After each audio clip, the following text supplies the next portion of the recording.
Shall we watch He-Man? Yes, we will watch He-Man. The watching of He-Man is what we will do.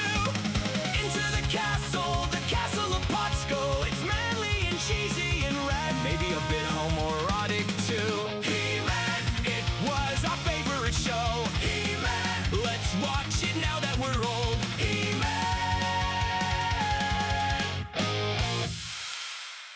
Hello and welcome to Castle Podskull. This is the podcast on which we talk all things Masters of the Universe, He-Man and the Masters of the Universe, the epic 1980s show. I am Tom, aka Professor Xennial. And I'm Kevin, and I'm going with a new epithet.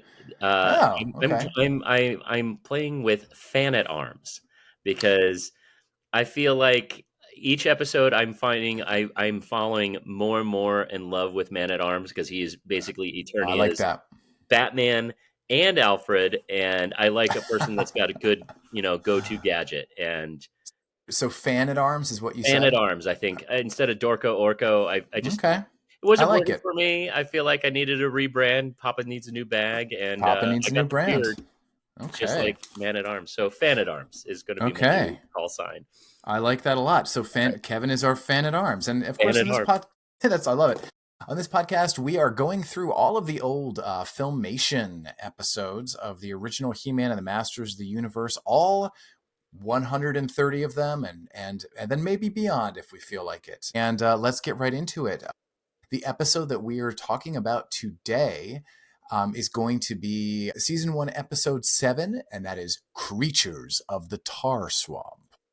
Ooh. And yeah, but before we do some fun announcement stuff, what we do on this podcast is, we go through, we watch the episode, we review it, and we discuss, how rad was it, how manly was it, being that this is He-Man, of course. How was it cheesy at all? Was it at all inappropriate? Was it all homoerotic? Because again, this is He-Man, and sometimes that happens. And then what we also do is talk about the moral of the story, which we have some stuff to say about this time around. But we also talk about, hey, what would be a cool figure from this episode? Because as we know, He-Man exists to sell action figures. And we are selling some of those action figures at the link at the very end of the episode. We'll talk about what we have on sale. However, since we last talked, I did make a couple of the others, and I thought I'd throw those up here so that you can see them. Some cool things. So first of all, from our episode, The Time Corridor, which is Season 1, Episode 6, which is an episode we both really liked. Yeah, that was really a fun one. He-Man goes back and his friends go back and meet the snake people and the ape people. And so I designed ourselves an ape clan warrior. Nice. So this is a different take on the ape clan. As you can see, he's got long ape-like arms. That's his play feature. I'm thinking if this was an 80s toy, he'd have long arms, right? And he's got sort of that grunty ape man face, and he's wielding a club.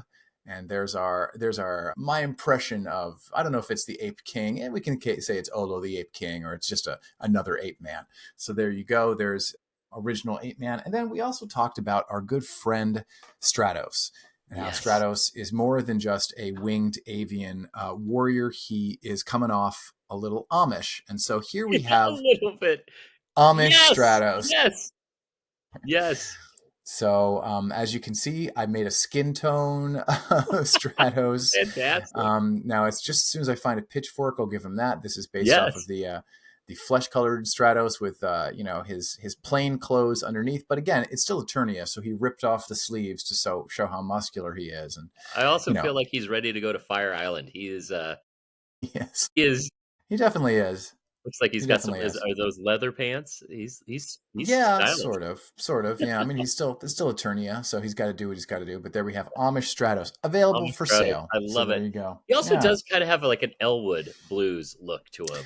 Maybe That's true. Just because I'm seeing him next to Ram Man so much that they just have a very Belushi Aykroyd. That's what it is. Yeah, 100%. Yeah, maybe that was the That was the inspiration. That Yeah, who could have been. knows? Yeah, I think Could we have were been. talking about that one time a couple episodes ago. So every episode we come up with more ideas for fun things to make, and I'm keeping making them. So don't worry. In time, we will have all these fun, crappily made toys for your purchase. But yeah, unless there's anything else, Kevin, should we get into Creatures from the Tar Swamp? Let's do it. I love this All episode. right. It's a lot of fun.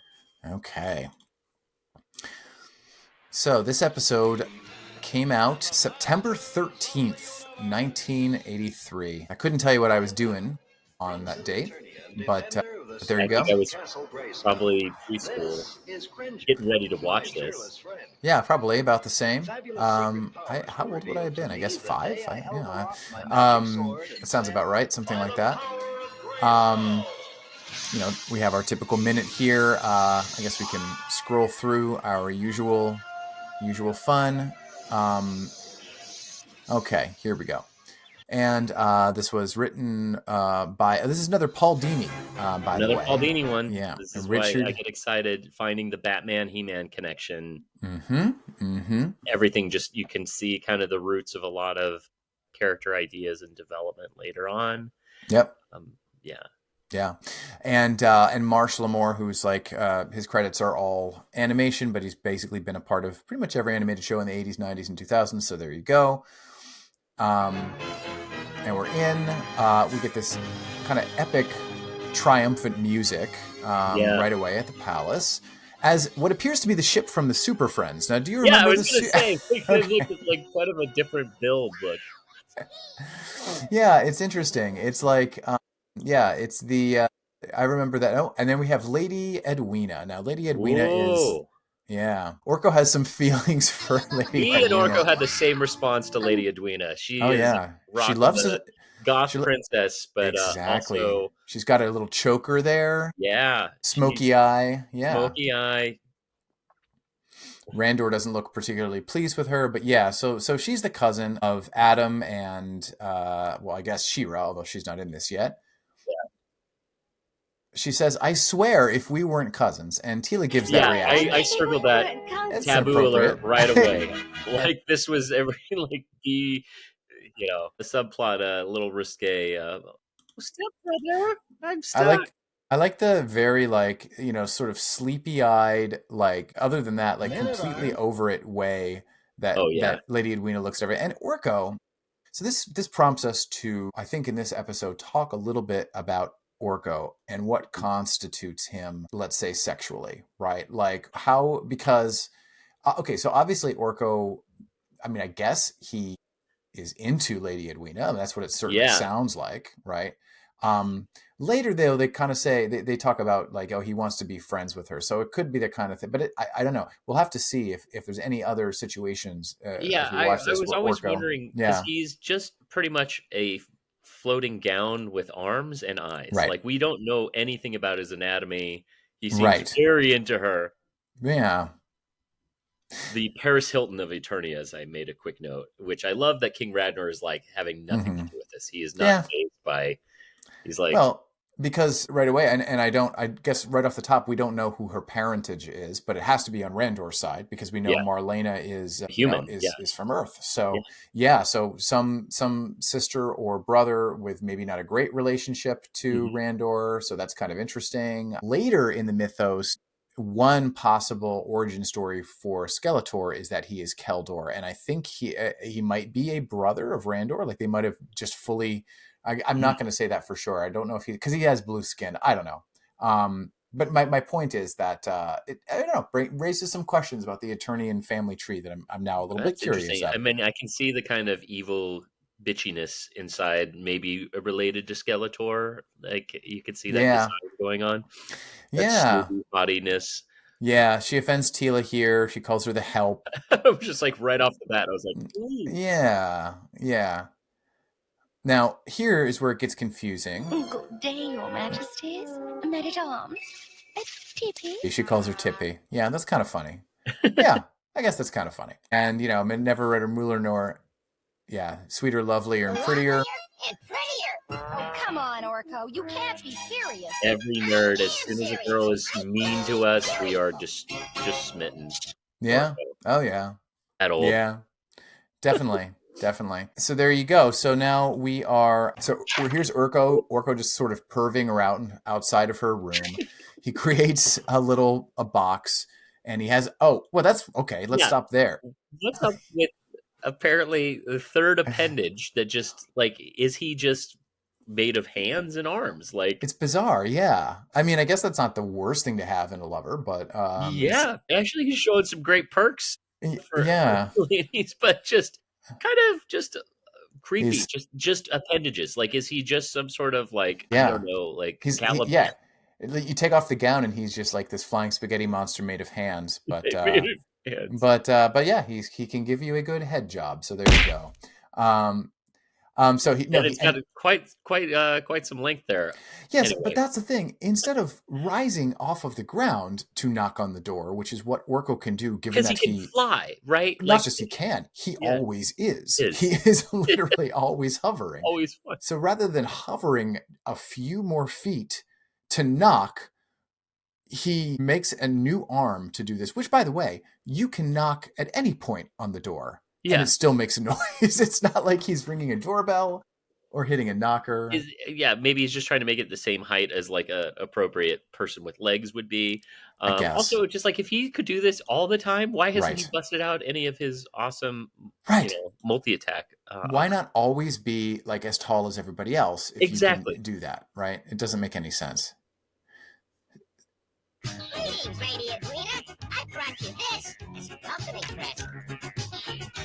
Oh, what a lovely brooch.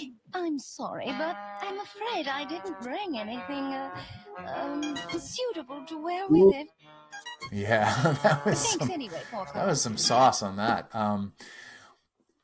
Yeah, is she cold or I mean, like you could read that either way. I didn't bring anything, so come on in and see what I didn't bring to Oh, wear. I This, never thought about that. yeah. Well, Well, I don't think that's what they were going for. And she calls him yeah, Poco. definitely not. She calls it, which is kind of funny. She's getting everyone's names wrong, of course, inappropriate. I'm sure he'd love to Poco her. So there Poco. you go. Wah, wah. Anyway, he obviously takes that as an L. Adam is sad about that, making a Yeah. frowny face. Just Take it looking easy, for- little buddy. Yeah. Now, was this the same magic medallion that he had lost in? I don't think so. I mean, it could be, but that would be a hell of a no. Well, okay, wait. That is an unclear thing. I think because there's three different things on strings here. There's Yeah. this brooch. Well, actually, wait. You might be right. Maybe this is the same one. Yeah. There's the brooch, and then later there's a different thing. But anyway, yeah. You can't buy a friend, not a Yeah. real one at least. You can buy Yeah. a company for the night.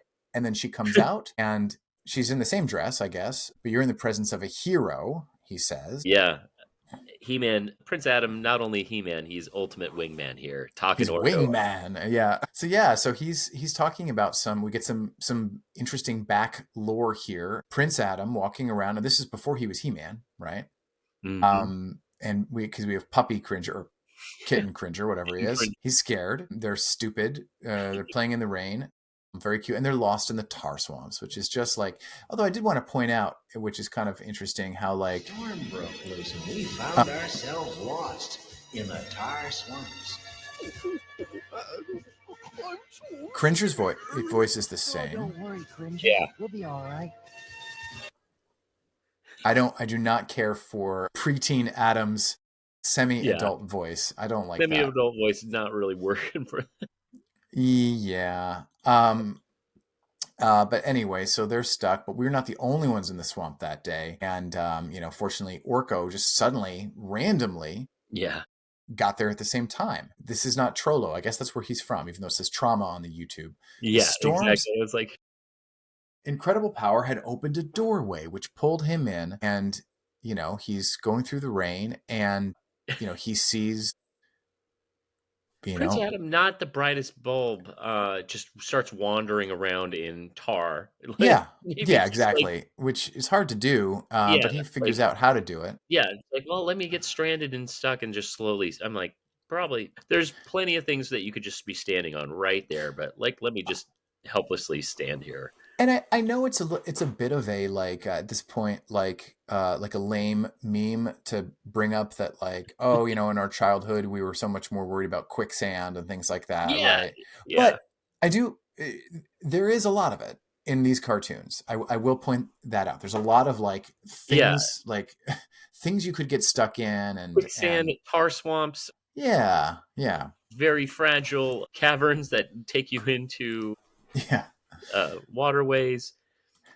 I want to also call out this little bit of body horror here. So Orko is reaching into.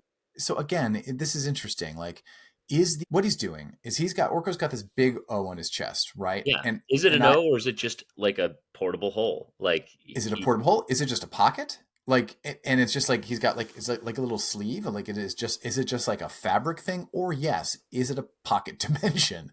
Yeah. What is Orko? It's other than magic, like it's very bizarre. Yeah. And so that's a different medallion because the Yeah. brooch was red. Okay. Yeah. So that is the second MacGuffin on a string. Mm-hmm. And what it does is it turns a tree that looks like a hand into a hand. Nice Evil Dead reference right there. It looks like Yeah, it's totally. like coming into the house. But then idiot Orko swings the medallion around, bumps into a tree, loses it. But then in the very next scene, this is very confusing. When I first saw this, I'm like, wait, so Randor found the medallion. Yeah. But no, just it's something different. This is just an award that says hero. yeah. Yeah. Which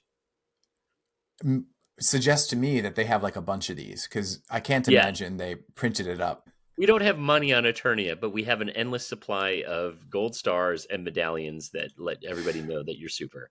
Yeah, and I it's so also heavy. love that it's like too heavy for him to float.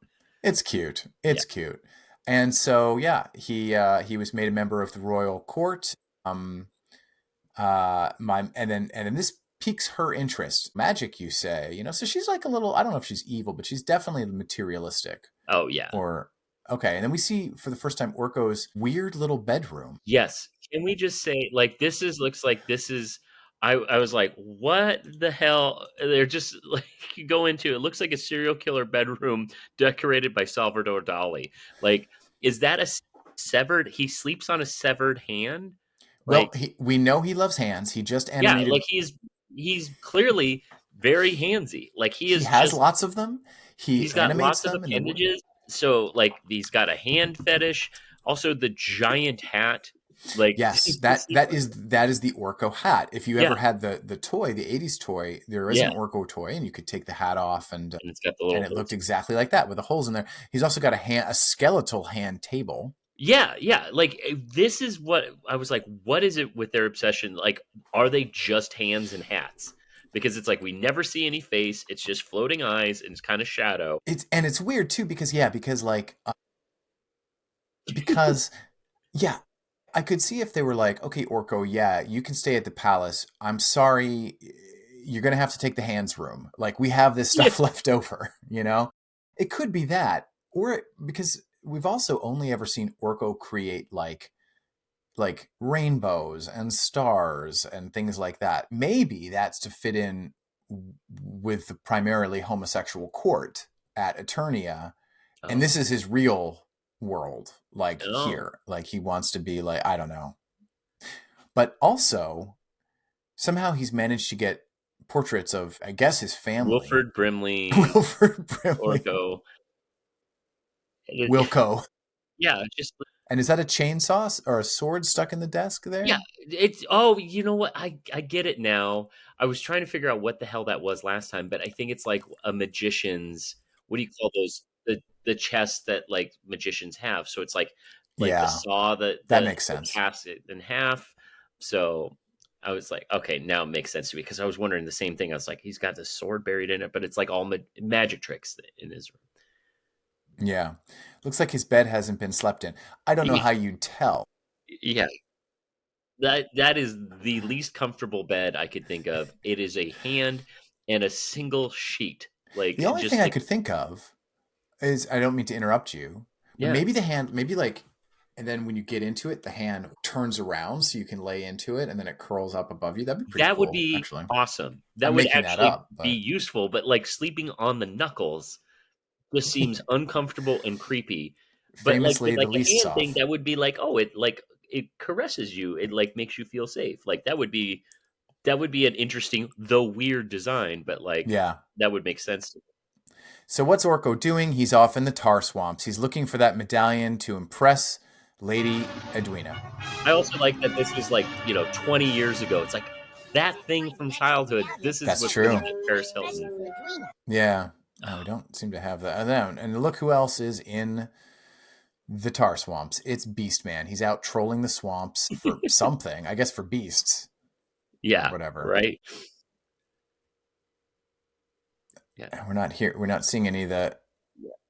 Not exactly the best place. What's that? I think this would be more of a merman because it seems like that's Mhm. that's his bag, is just screwing around in a swamp. Talents! You have the primeval potion? Right here.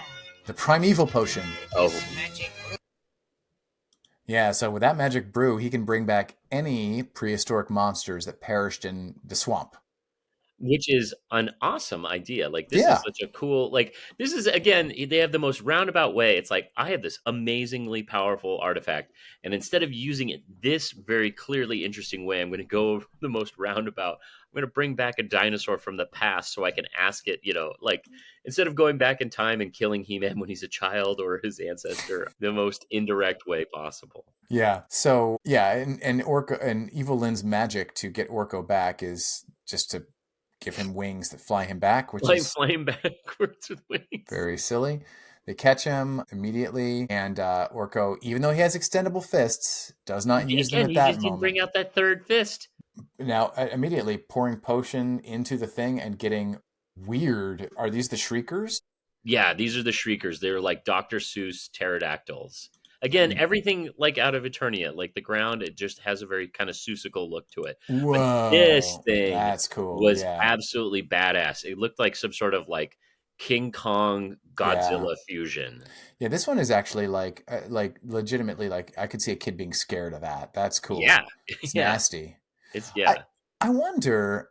Okay, But this and was, I thought, yeah. interesting. Beastman actually seems to be relevant for once. Like he actually has some sort of telekinesis to control it, because like all other episodes, he's just kind of failing and kind of worthless. Not only can he talk to control beasts, he can talk and command giant beasts. So it's Yeah, like, yeah, he can control, and that thing's pretty cool. So I wonder, like, well, I don't know. They had some dinosaurs. They've had other episodes with dinosaurs. They had some dinosaur toys later in the line, but they don't look anything like that. yeah, But that's called the Dracodon. yes. Yeah. Like a dragon. It always got like such great combo names. Like Yeah. it's a dragon, but it's also a dinosaur. So it's just infinitesimally cooler because we've combined two of your favorite things. And they're flying, Man-at-Arms and Tila are flying over, and just like a little reminder that we see it in their dialogue that Tila does not know that Adam is He-Man, but Man-at-Arms does. If he can contact He-Man, he'll be doing more than his fair share. And then a pretty late transformation into He-Man at this point, about 9.5 minutes in, almost halfway through. But that's what we see. But what's strange is it's really just to capture or to go rescue Orko, I guess, right? They don't know anything else is going on. So Yeah. that's a little strange. Why does He-Man have to do that? But okay. Yeah, it just seems like maybe this is a little much. Don't trust Adam in the swamp. But I guess maybe given his history. That's true. That's true. So we're walking with the Dracodon. They're in shadow. He's not for some reason. Yeah, that was just like the weird. It also just kind of looks like he doesn't have, like, it looks like something that should have fur or scales, but they don't. So it just somehow looks even like creepier. So they're going to send a Royal Frenzy welcoming committee, and that's pretty cool. He sends the pterodactyl things. Yeah, Beastman is like really leveled up. He's not only actually a Beastman and able to communicate with it, but he's able to control a giant Dracodon and multiple. Like I don't know. He's got meta magic skills going on right now. He can control multiple sources. Now, I would think, though, I know that we don't want to kill anything, but the Wind Raider has lasers or something. It's got to. Yeah. So, Also, probably and maybe this is just me after the whole Alaska Airlines incident. How did this? I love it. It's a cool design craft, but that seems like such uh, an interesting flaw. You have like it looks Oh, like a pencil width. You maybe put more blade on the whole plane. Uh, yeah. There's not. Oh, and Stratos just happened to be like He-Man didn't do anything when the Wind Raider crashed. He's hung out, and then Stratos luckily was just yeah, happened to be nearby and He-Man did something. normally he can just tear a mountain. Shouldn't he just like lift a mountain and just kind of go around like try to catch him? Yeah, but he did nothing. Maybe he's just having an off day, you know. But luckily Stratos was there, and then there's again Orko faulty punching. Extra lines on He-Man's face in that shot. Yeah. Bizarre. And oh, there's the Dracodon, which is really cool. And we're taking him to lunch at the palace. Not if we stop you first. Uh-oh. And then the Shrieker Oh, picks him up.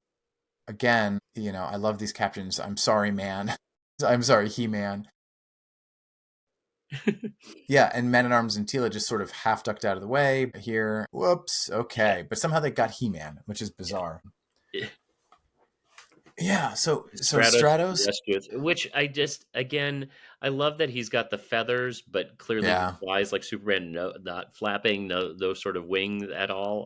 But again, we know that He-Man can fall far distances, so why doesn't he just jump at any point or like uppercut the Shrieker? I mean, Uppercut or something. listen, I'm glad that, our friend, Amish Stratos got to do some work for once, but, do something worthy. But like, I don't It's just know. one of those episodes where we're trying to give him. It's a gimme episode. We got to give Orko something. We got to give Yeah. Stratos something because every week He-Man's. Oh, there we go. There we go. There's the old throwing the Easter egg shaped pterodactyl by the tail move. Yeah. Could you fly Tila and Man-at-Arms back to the palace? Yep. Cool. We're going to see him holding him in that way that he did before when he flies him up. And we're off. Okay, now we're back at the palace. And there's the crown just sort of sitting there. And Edwina is just going to, she doesn't care. She's going to try it on. See how it fits. Yeah. And we get to see their doodads room, their 80s kitsch closet or whatever, which is kind of fun.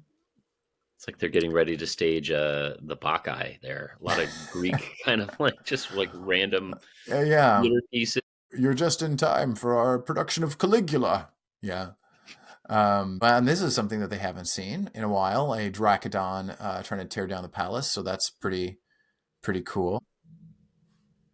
Also, again, with the weirdly no continuity with the size of this thing. 1 minute it looks like it's about 30 feet tall, and the next one, like 9. This is kind of interesting. We see that giant hands. Yeah. Are like also sort of. That's what made me think that maybe they just had the hand bed laying over. I mean, it's just like hands are a theme,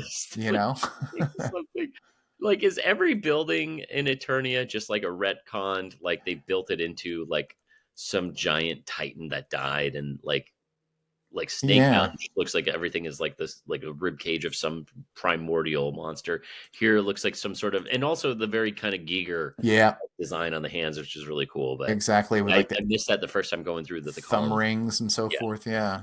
Are you all right, Orko? Now that's like a different voice for her, right? Yeah, I thought it was Glenn Close in this episode.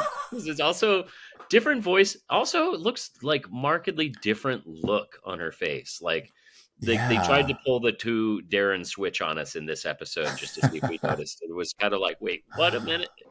Yeah. Anyway, they're arguing about, and Edwina says, "Why isn't someone doing anything to get us out of here?" And that's a good point, because I feel like Orko, we've seen, she calls him Popo or something. But again, can't he just get through these bars? I mean, I guess they could be magic or something, but we don't know that, Yeah, he like, this is like, but yeah, we have to rely on his magic, but he could just clearly just slide right through, or any of them could actually kind of fit right through that. But see, here's the thing. It's his spell. He just teleported himself and Edwina out of the jail. So is his spell limited to 2 people? Like, that seems arbitrary. Like, could he not have teleported the queen and king out as well? Yeah, not like a portal or anything, but it was just sort of like, I don't know. Yeah, but they weren't even like holding hands during it or anything. So it wasn't like just like immediately like whoever he's looking at. Not even looking at her. She's just nearby him. Yeah, just nearby. He's just thinking about her, and they're like, "Oh, okay." That's kind of shitty. Yeah, he's not going to be a member of the royal court for long. Yeah, They exactly. vanish, and she legs it. She's like, "Enough of here. This is stupid. I'm walking through the purple forest until." Yeah, that's a good look. I mean, she's hot. Yeah, she's-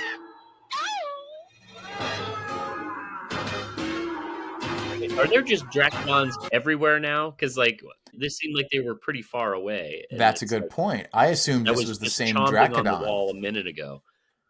Yeah, I assumed this was the same Dracodon, but I could be Yeah. wrong. And Battle Cat's on top of it. That's pretty fun. Orko reminds her not to be eaten. Battle Cat is attacking its butt, and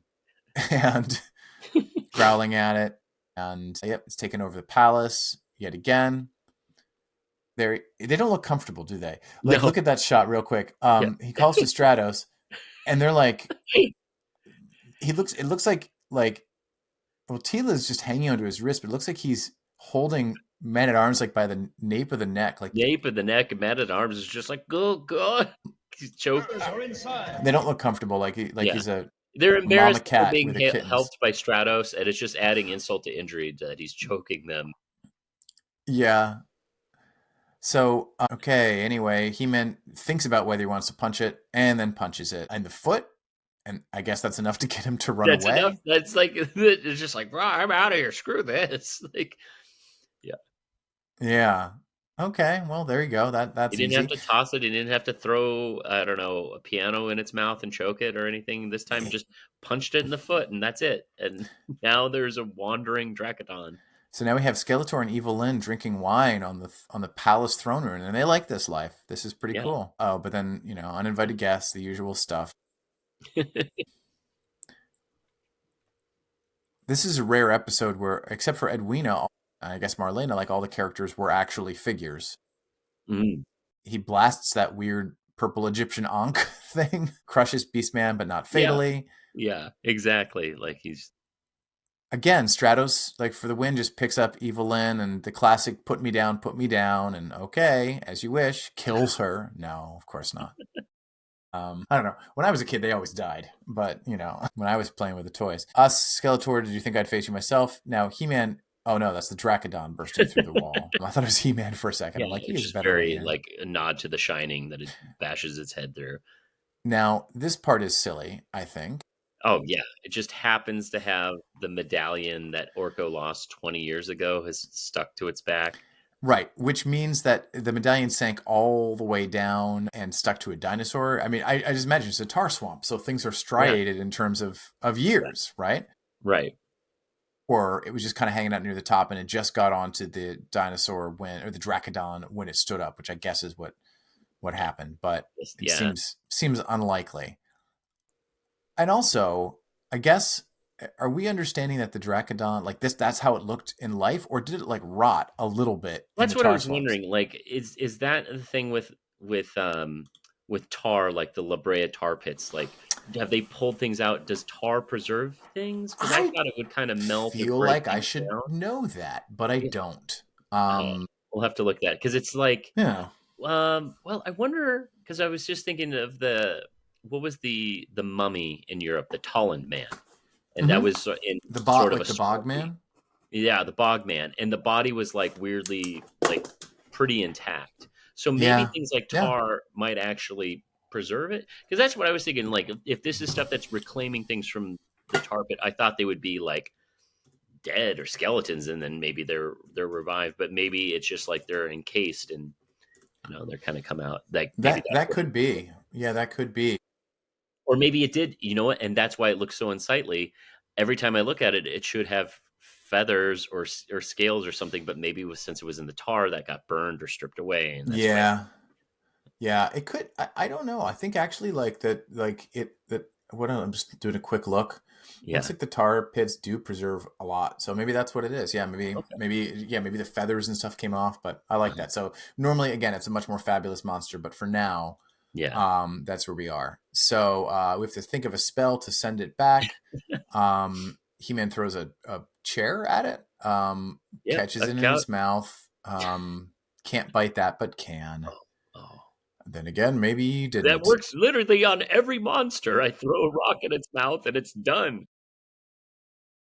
I bought so many chairs I just for bought this. so it's like this is the episode where they really found a way to nerf He-Man. It's like Yeah. we got to make Orko and Stratos the hero, and it's like we'll throw this giant rock piano couch into its mouth, but nope, he can bite through it. Oh, it's like, oh, That well. could have been it. It could have been the brief could have been. And by the way, Edwina here is like she just wants to use the medallion to get away, and she wants to escape and be rich without. And he loves this idea so much. Yeah. His eyes are spinning without a care in the world. But no, my friends were right. You don't like me. You only like the, again, you only like the things this medallion can do. Yeah. I wish none of this had ever happened. And turns out, oopsie daisy, that is he's learned the woman lesson, and that works. It never happened. They're gone. They're back to where they were, and that's how it gets resolved. Now they didn't, they're back to telling Orko he's a hero again, even though he doesn't have an amulet. He's very bashful, and Edwina, she's gone. She's behaved in a shameful manner. Until you mend your rude and selfish ways, you are no longer welcome here. And she haughtily exits, and there you go. But he's still going to try to hit that, and so he gives her a box to remember him by. This. I thought Oh, Orko but what's in the learned you box? can't Very bite them. Seven, just like, and of course, boom.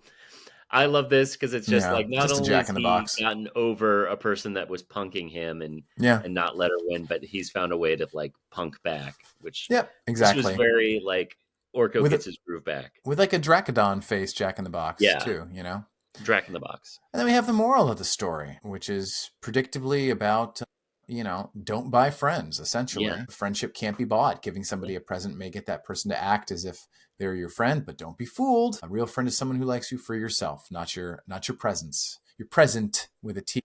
Yeah. They do like your presence with a CE. Yeah. So there we go. Yeah. And that is the creature from the tar swamp. I love the Dracodon in this episode. That was cool, definitely my moment of rad. Like really spooky build. It looked like in my notes, I just put sort of like King Kong Azar. Like it just looked like a fusion of like this kind of powerhouse gorilla and a dinosaur. Also, Man at Arms in the Zapper again. It's just like it's like a Swiss Army knife of rad. Like anything. It's like a giant pillar is coming to crush you. Nope, not anymore. I can push it back. It's like he's a everything you could need. He's your guy. I agree with you. I think they did nerf He-Man here, and I'm thinking about this, and I'm wondering because again they released this one early, but I don't know when they actually wrote it, because what I was going to say is I wonder if what happened is they started selling these toys, and maybe it came out. I don't know. They still wrote it on the early side, but I wonder if they released it a little bit earlier because Stratos was actually cool, and they're like, we got to move more Stratoses. We got to move more Strati, because they're not. No kid wants a Stratos, Yeah. Well, especially if you zoom in and show his janky like Beavis and Butthead teeth. Yeah, like, exactly. Everything, it's just like. Yeah, so maybe that's it. I mean, they weren't selling Orko yet, I don't believe. Otherwise, yeah, it could be. It could be. Well, what do we think was manly here? I mean, you sort of mentioned like the Man at Arms thing was cool. Man at Arms was really stealing it. Like I feel like this episode, everybody else was really kind of showing off. Yeah. Beastman really flexing his stuff in this episode. He could actually, for once, his power seems to work, and he's not just like talking and kind of. He did his work, and he can talk to animals, and he can control them, and he can control multiple. But what I also liked is, we see all these characters in the show, they're all kind of ripped, and we have Beastman pushing over that big metal tower to crush Man at Arms until Man at Arms has his get out of jail free card wrist beam thing. But I thought that was something I thought was really cool, is just showing like some of these other people really being tough and badass. Yeah. And that, I mean, so that's all rad. That literally everyone else was doing great. Tila didn't do much, but I thought it was cheesy that maybe He-Man didn't do too much. I also think whenever it relies too much on Orko, it's a little too cheesy for my taste. Although actually, I like that they did something different with him and had him, have a crush, and I like the character of Lady Edwina, and yeah, the monster's good, and I think that's a huge part of it. Is the monster cool? Also loved, is I didn't really notice it until this go around, but just the hand Yeah, pillars, yeah, super spooky and cool, and I'm just liking that kind of like, the different buildings look like they're either like built in out of the remains of either a giant or a dinosaur. yeah. That's just kind of like a really cool. uh, The architectural thing behind Eternia.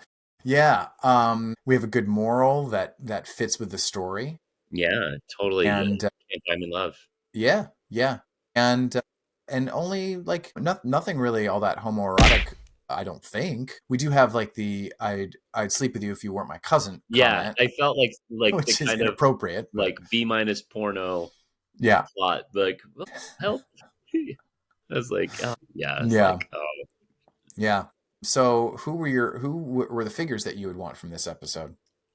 I really would love that Dracodon. That was It's pretty pretty cool, cool. right? The Shriekers were also really cool. I feel like an Edwina I'd be curious what they would do with that kind of character. I mean, she doesn't really have like an action feature or Yeah, something like no, that, just kind of snooty and walking off. But like that would be her action thing is just kind of like disappearing in disdain, a stare of disdain. But the Dracodon I thought was really badass. That would be something I'd love to get. Yeah, later on they released a toy called Tyrannosaurus Rex. Like it was right at the end of when Masters was in America anyway coming out, and this is pretty rare. I had it, and they also had like a pterodactyl thing, and I wonder if like because I don't know if these appear in the show. I think that maybe like they looked at stuff like the Dracodon and were like, oh, we need to. I think there's the original one. It's like, oh yeah, we need to like come up with some sort of thing because these are really kids love dinosaurs. But yeah, I think a Dracodon would be cool. Well, let me see what I can do. The problem with the Dracodon is it's huge, Yeah. but maybe I can make Dracodon Man or something like that. Or Yeah, well, that I was thinking like that would be like a cool build. Is like just that head looked really like funky, like yeah, that, like the fangs on it would just like it was just a really cool, yeah. spooky looking creature. All right, I'll see what I can do. Anything Yeah, else you want to say about this one? I really like the moral. Like we open with like a cold, asshole person, and it's just like everybody gets stung, and you see Orko kind of tripping over himself to really. But what I love is it's like a good moral, but we also see Orko for once kind of like he always gets, people kind of tease him and make fun of him, but to see Yeah. him kind of playfully come back, I thought that was fun to see. Like, he can dish it as well. We still have to figure out our rating system. We never Yeah, did decide on that. we need to figure that out. Maybe a Dracodon scale, Yeah, whatever but the big bad is of the episode. A couple of those. yeah, A MacGuffin. we'll workshop it and we'll come back in a future episode and we'll apply it Maybe a to skull. everything. Maybe one gray skull, two gray skulls. Or how many Lusheimer punches do we give it? Yeah, a something Lou like Scheimer. that. Yeah, I think I like a Lou Scheimer system Yeah. because that just seems like a very scientific way calibration. It's the Scheimer system. Are you guys on metric or imperial? We're on Scheimers. Bam, We're on bam, Scheimer. bam, bam. Take that, Hitler. Bam, bam. Yeah. Very fun. Okay, cool. Well, then I guess that's it. So stay tuned for next time on Castle Podskull. We will be ripping right through that week of September 13th, 1983, with the very next episode, episode 8, Song of Selice. Give us a like, give us a follow, give us a subscribe, and may the power be with you. And also with you.